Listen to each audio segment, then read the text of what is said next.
Welcome back. You're listening to The David Feldman Show, davidfeldmanshow.com. Please welcome, from the great state of North Carolina, Senator Erica Smith.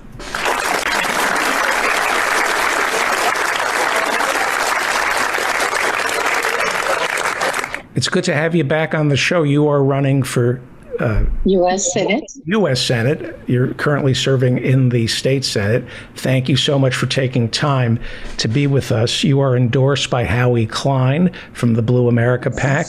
That's all anybody needs to know. What is your website, please? My website is ericaforus.com. It's www.ericaforus.com. ERICAFORUS. Okay. We're going to try to raise money for you for the next 25 minutes, if you can spare 25 minutes. Absolutely. I would love that. It's good to be back with you, Dave. Well, let's raise money for Erica Smith. She is running for U.S. Senate. You're running in the primaries. Let's just go over the basics here. When are the primaries? The primaries for right now are set in North Carolina for March the 8th of 2022. And so we're definitely starting early to do the amount of work that we need to do to flip North Carolina blue. It's going to take grassroots, direct voter engagement, and that's why we're on our 100 Counties in 100 Days tour. And yes, I have a primary in March, but I also ran in 2020, and I was the second highest vote getter in the Democratic primary of 2020. So we are excited about building on that momentum and expanding that narrow majority that we have in Washington, D.C., but most of all, sending someone who's going to champion the working people of this state and this nation. Right. Who is the current senator that Yes, the Republican Senator Richard Burr, who is retiring after this session. He is not running for re-election. Ignominiously, right? He had some financial... Yes. He traded on information regarding COVID, right? And he was on the Intelligence Committee. Yes. Yes, and he was the head of the Intelligence Committee. So he ultimately, as a cause of that, he had to step down from his chairmanship, and he's not running for re-election. Right, and he was one of the good Republicans during the run-up to the impeachment in 2019. That's how bad the Republican Party is. Burr was actually, there was Devin Nunes in the House who couldn't be trusted, but Burr, as co-chair of the Senate Intelligence Committee, did try to get to the bottom of what was going on with... He did. Yeah. He did. But that's not saying much. Are you worried about the Republican Party? Howie Klein once said to me, and I can't believe I'm saying we're losing one of the good ones, Bill Burr. I mean, it's just... Howie Klein said to me, don't wish bad on the somewhat decent Republicans, because all that's going to be left are the Marjorie Taylor Greenes, the Matt Gaetzes, and the Lindsey Grahams. Do you want to prop up the do we have to prop up the Republican Party to make sure? What are we going to do about them? We should not have to prop them up, but I am definitely concerned about Republicans who will not follow the Constitution that they swore to.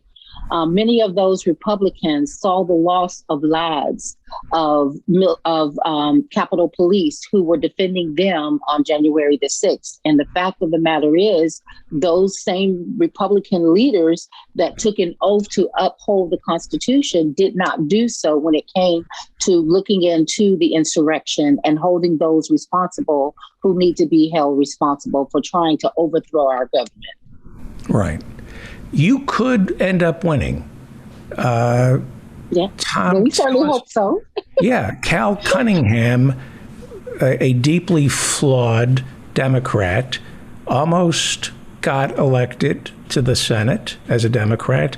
He almost beat Tom Tillis? Yes.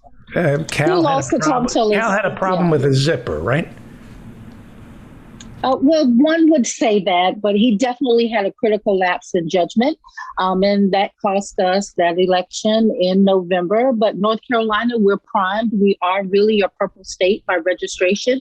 And so if we can get the folks in D.C. to understand what it means to support the new face of electability in the South, someone who can close that rural-urban divide and do exactly what Stacey Abrams and the 5 Black women with the New Georgia Project were able to do in Georgia. North Carolina is a very rural state, and the only way we can expand that Democratic majority is to be able to do outreach, direct voter engagement, and pull folks off the sidelines in marginalized communities, rural communities who've been left behind. North Carolina, if I remember, President Obama, did he win North Carolina in 2008 and lose it in 2012? Yes, he lost it narrowly in 2012, but he won it in 2008. Trump won North Carolina in 2016 and 2020, unfortunately. Mm-hmm. Why did Obama lose North Carolina in 2012? I remember he fell in love with North Carolina, and he and Michelle talked about moving to North Carolina. Do you remember that? I remember his love for North Carolina. We certainly hope one of my favorite first families would relocate to North Carolina. So maybe that's still on the table. But didn't he talk about moving? Obama. Didn't he talk about moving to North Carolina? I heard that once. Yes. Right. He spent a lot of time here campaigning in the 2012 election cycle as well as 2016.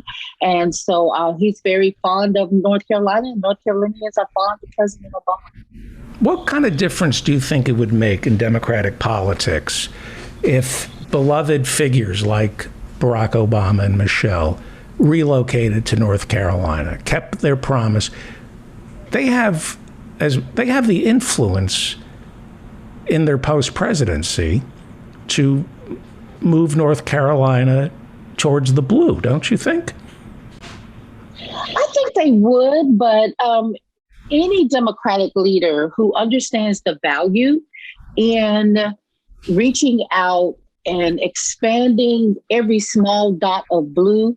President Obama was very effective when he was campaigning in Iowa. And for that to be a rural state, some of those challenges that he faced, he would be able to navigate in North Carolina and strengthen our dynamics as a party of being able to do that.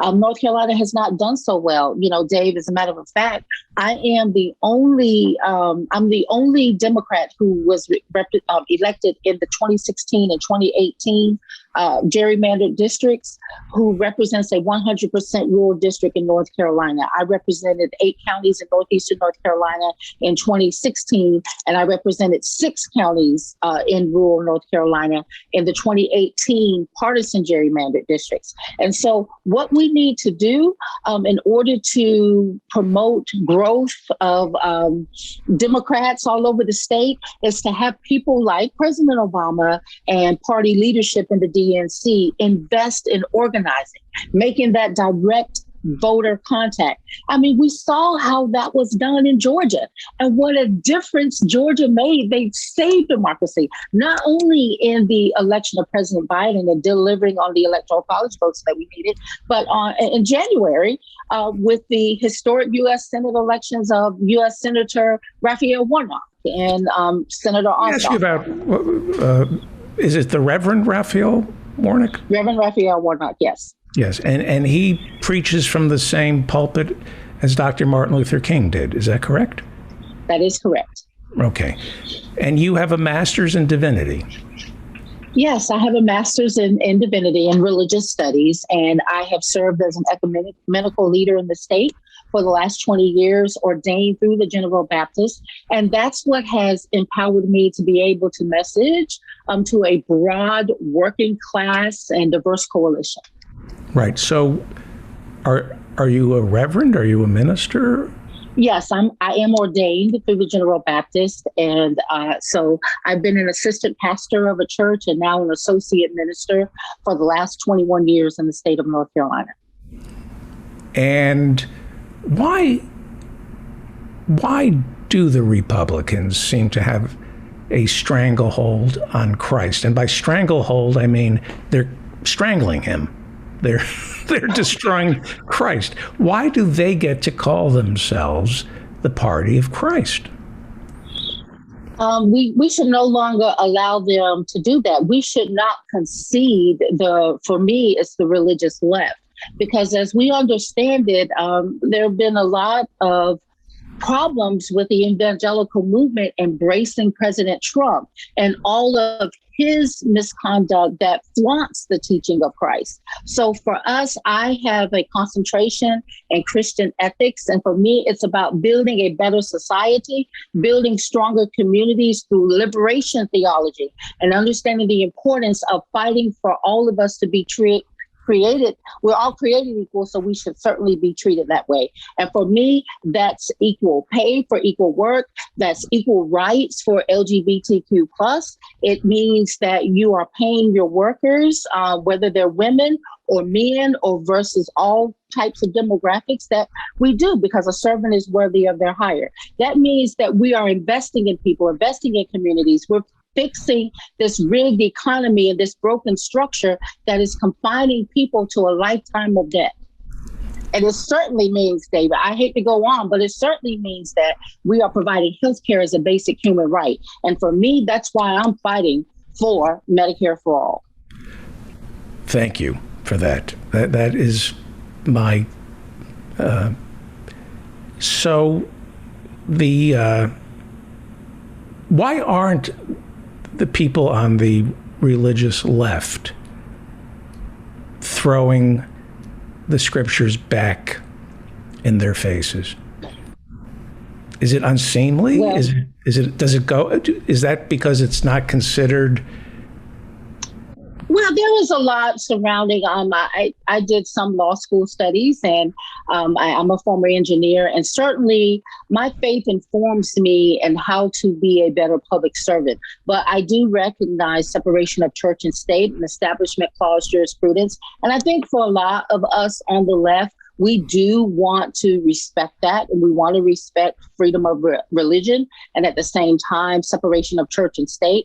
But what we should be using our faith for is to fight for those things that matter, fight for affordable housing, fight to expand, pay wages for people, fight for criminal justice reforms. We know that disparately impact poor people and minority people in this country. And so I look at this opportunity for the religious left to stand up and once and for all show Republicans and show many of these evangelicals who are backing President Trump and that entire misinformed and misguided administration that there is a more excellent way. And in being a good Samaritan, it's about fixing the broken roads that are all over this nation. The black church, Dr. King came out of the black church. Reverend Jesse Jackson, who I hope is doing well. He and his wife have COVID. Yes. I think he's been treated, I think his son was treated very unfairly. The black church, is it fair to say they have what the rest of organized religions don't have, and that is moral scolds? That it seems to me, my rabbi, who should rot in hell and will rot in hell, I won't mention his name, was not immoral. I used to tell him, why aren't you scolding people? It's not for me to, I said, these people are for the war in Iraq. These are bad, there's some bad people here. Why aren't you scolding? They don't come here to be scolded. And I said, well, they should go someplace else then, if they don't want to be scolded. There's right and there's wrong, especially in a house of worship. And it seems to me that in the black, is it fair to say that in the black church, some black churches, things are black and white, and there's a political morality that we see in black churches that we don't see anywhere else? There is a political morality in the Black church, and it certainly stems from us having an understanding that there is a corollary between casting our cares at the altar before God on Sundays, and then going out and putting the political activism with those prayers so we can realize this concern by making sure that we're voting and casting our votes at the ballot. And that's how we realize those cares in the here and now. And we don't have to wait until the eschatology and the after while. And so what I love about the political movement and political mobilization of the Black church is because for us, sin is about systems.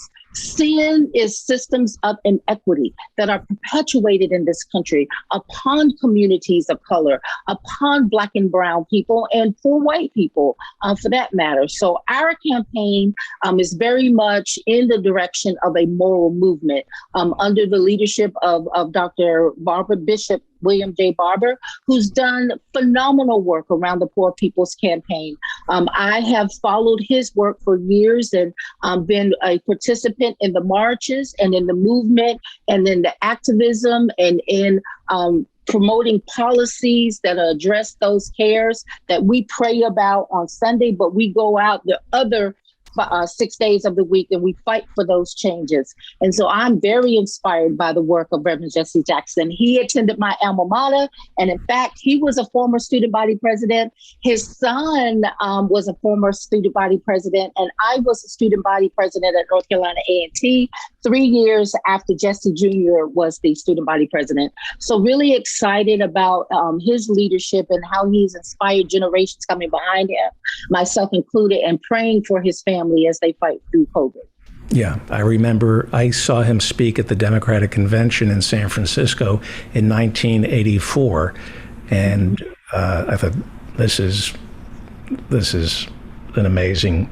There'd be no Barack Obama without the Reverend Jesse Jackson, who shows up uninvited when people. I belong to the Writers Guild of America. And when we went on strike in 2007, 2008, he walked the picket lines with, I remember thinking, he shows up. He shows up for everybody. I couldn't believe it. So you serve in the state Senate of North Carolina. It's a rural district. Yes. That's a hard win, a rural district, isn't it? It's easy to win in the city. You got to meet. You have to get in your. You can't walk around. You have to. Right. How many terms have you served in the? Okay, I've served for 3 terms in the North Carolina Senate. Prior to that, I was on my local school board for 6 years, and prior to that, I served as a party officer for 12 years, getting Democrats elected up and down the ticket. And as I shared earlier, you can't run for 2 seats at the same time in North Carolina. So my term ended December 31st of 2020, but I was the only Democrat in the North Carolina State Senate who was elected, who represents a 100% rural district. Of the 100 counties in North Carolina, 80 of them are rural, and they're all represented by Republicans because Democrats, we need to expand our voter base outside of the urban centers, outside of Wake County and Mecklenburg. And it's tough work because rural voters, they have to see you. They have to be able to speak with you. You have to be able to drive around. And that's why we're on our 100 counties and 100 days tour. When I ran in 2020, Dave, I was the second highest vote getter in the Democratic primary. I earned almost 500,000 votes, despite not running television ads, negative campaign ads, attacking people. I didn't run any of those. I didn't spend my money there. I spent my money on direct voter engagement.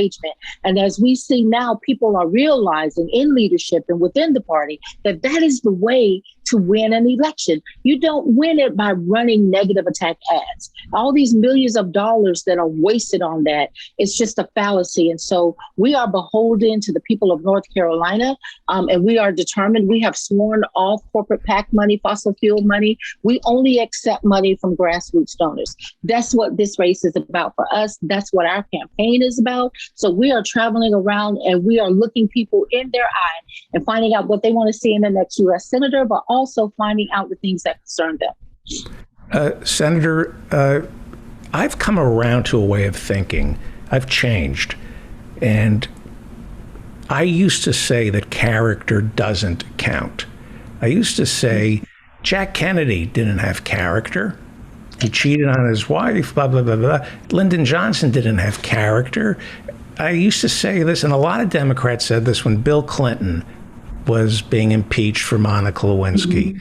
We used to say, who cares about the president's character? It's garbage in, garbage out. Just feed his positions into the... Are you there? Did I lose you? No, I'm here. Okay. That it just matters what the man is for, what he stands for, not his character. And over time, I've learned, no, character counts, because government is nuanced and complicated.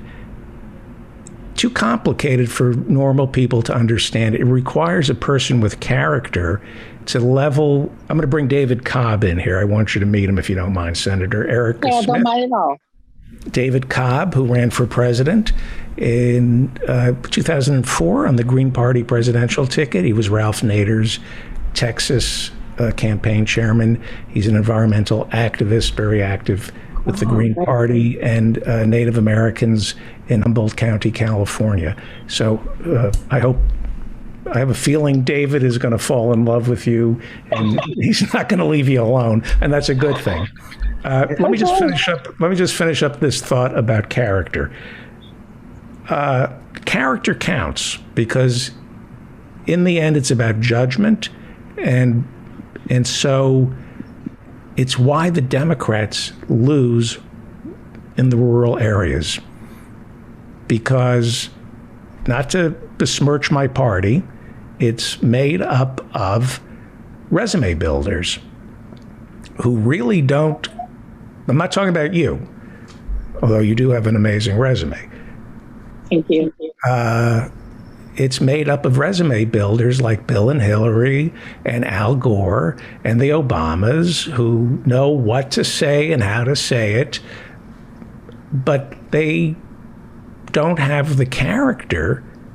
There's something missing. They are not committed to the land, to the people of the land, the salt of the earth. And the rural voter sees that. It's a serious, and you're able to win the ground game, literally. Can you speak to that? Can you speak to why some technocrat from Harvard who's just passing through is sent down to the district you represent, and he couldn't care less about those people? They're just a stepping stone. They step on and over on their way to the corner office at some lobbying firm in Washington, D.C. The voters get that, don't they? The voters do get that. And for me, that is the biggest problem that we have, and the biggest reason why we've been losing election after election after election. In North Carolina, Democrats have only won 10 of the last 12 U.S. Senate races. And this is why.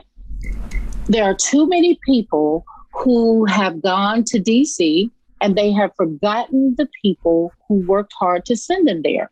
They're not there to fight for the average North Carolinian. They're there to fight for corporations. They're there to fight for tax cuts for the wealthy.